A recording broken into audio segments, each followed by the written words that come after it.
Di balik sorotan gemilang dan semangat Garuda yang terus membara, ada kisah sunyi dari seorang pemain yang harus berjuang bukan di lapangan, tetapi di meja perawatan. Ragnar Oratmangun, pemain naturalisasi yang sempat menjadi harapan baru timnas Indonesia, kini harus absen dari pemusatan latihan karena cedera yang tidak biasa, infeksi lutut. Ragnar Oratmangun lahir di Belanda. Namun darah Indonesia mengalir kuat dalam dirinya. Pada tahun 2024, ia resmi dinaturalisasi dan langsung mendapat kepercayaan dari pelatih Shin Tae-yong untuk memperkuat lini serang timnas Indonesia. Dengan gaya bermain eksplosif, mobilitas tinggi, dan kemampuan penetrasi dari sisi sayap, Ragnar menjadi aset berharga dalam skema permainan tim Merah Putih. Namun harapan itu harus ditahan. Pada tanggal 26 Mei 2025, pelatih kepala timnas Indonesia, Patrick Kluivert, secara resmi mengumumkan bahwa Ragnar Oratmangun tidak bisa mengikuti pemusatan latihan di Bali. Bukan karena cedera hamstring, bukan pula cedera otot biasa, melainkan sesuatu yang lebih serius menurut saya, infeksi pada lutut. Infeksi lutut bukanlah cedera umum di dunia sepak bola. Cedera ini seringkali berakar dari peradangan pasca operasi, luka terbuka, atau bahkan komplikasi setelah trauma. Jika tidak ditangani cepat, infeksi dapat merusak jaringan, menimbulkan pembengkakan, dan dalam kasus ekstrim mengancam karir pemain. Ragnar terakhir tampil dan bermain yakni saat membela timnas Indonesia pada FIFA Matchday bulan Maret. Setelah itu ia tak lagi terlihat di skuad. Banyak yang menduga absennya di klub terkait keputusan taktis. Namun pernyataan Ragnar di medsos dan konfirmasi Kluivert mengungkapkan sesuatu yang lebih kompleks. Masalah kebugaran yang ternyata sudah mengarah ke infeksi. Dalam dunia olahraga profesional, infeksi pada sendi besar seperti lutut adalah sinyal bahaya. Penanganan medis harus dilakukan dengan hati-hati, biasanya melibatkan pemberian antibiotik intensif. Dan dalam beberapa kasus, prosedur drainase atau operasi minor diterapkan. Kasus Ragnar mengingatkan kita pada salah satu tragedi cedera yang menimpa gelandang Belanda, Kevin Strootman. Pada tahun 2014, Strootman mengalami cedera lutut parah yang disusul dengan infeksi pasca operasi. Cedera itu memaksanya absen hampir 2 tahun dari performa puncaknya. Strootman harus menjalani beberapa kali operasi lanjutan karena infeksi memperparah kondisi lututnya. Akibatnya, kariernya yang sebelumnya bersinar bersama AS Roma dan timnas Belanda pun tak pernah kembali ke level tertinggi. Bahkan, ia kehilangan tempat di Piala Dunia 2014, turnamen yang seharusnya menjadi panggung baginya. Hal serupa juga dialami oleh Abu Diaby, mantan gelandang Arsenal yang sangat bertalenta. Setelah cedera serius pada lutut dan pergelangan kaki, Diaby mengalami infeksi yang menyebabkan proses pemulihan menjadi sangat lambat. Lutut yang seharusnya pulih dalam hitungan bulan, justru menjadi masalah berkepanjangan karena komplikasi infeksi.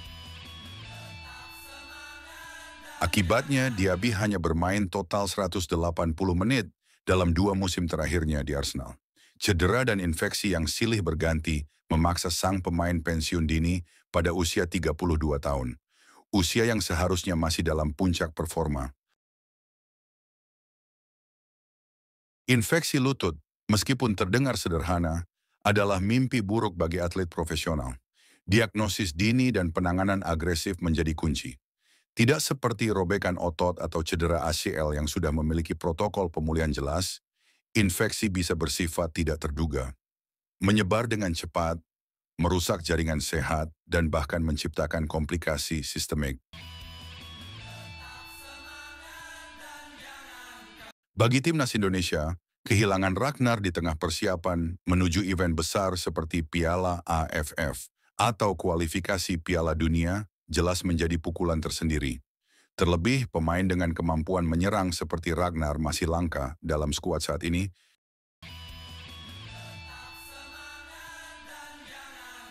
Meski begitu, harapan belum sirna.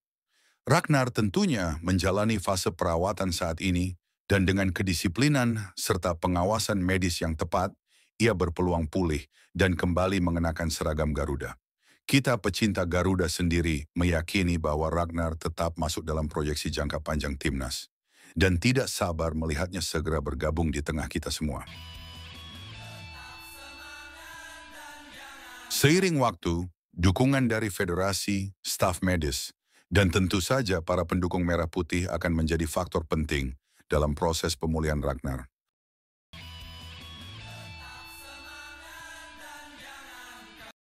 Dalam sepak bola, kemenangan bukan hanya soal skor, tapi juga tentang perjuangan, pengorbanan, dan kemampuan untuk bangkit dari keterpurukan. Cedera, bahkan yang tak kasat mata seperti infeksi, adalah bagian dari jalan panjang menuju kejayaan.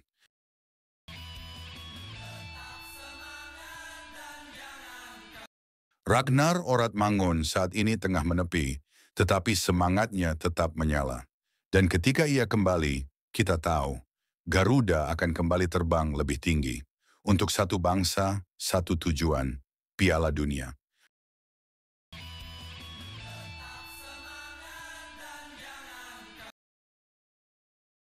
Sensitive for me is Ragnar. Because Ragnar, if Ragnar plays and he's in a normal condition, he's with the squad. But unfortunately, I spoke with Ragnar, and because of his infection on his knee, he couldn't be in the squad. And that's one thing that's for me, for the team, but also for him, a deception.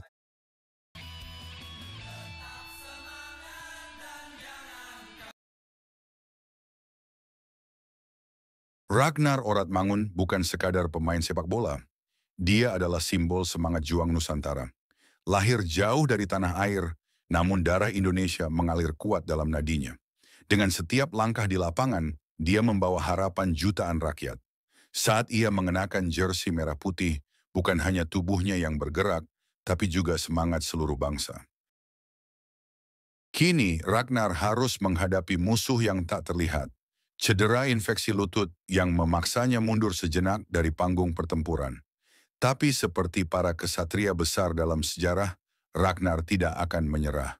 Ia tengah bertarung, bukan hanya untuk kesembuhan, tapi untuk bisa kembali berdiri tegak, menyanyikan Indonesia Raya bersama rekan-rekannya. Bangkitlah Ragnar, bangkitlah untuk Garuda. Kami menunggumu di lapangan, di tempat di mana legenda sejati dilahirkan.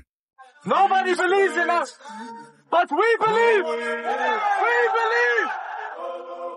Allah.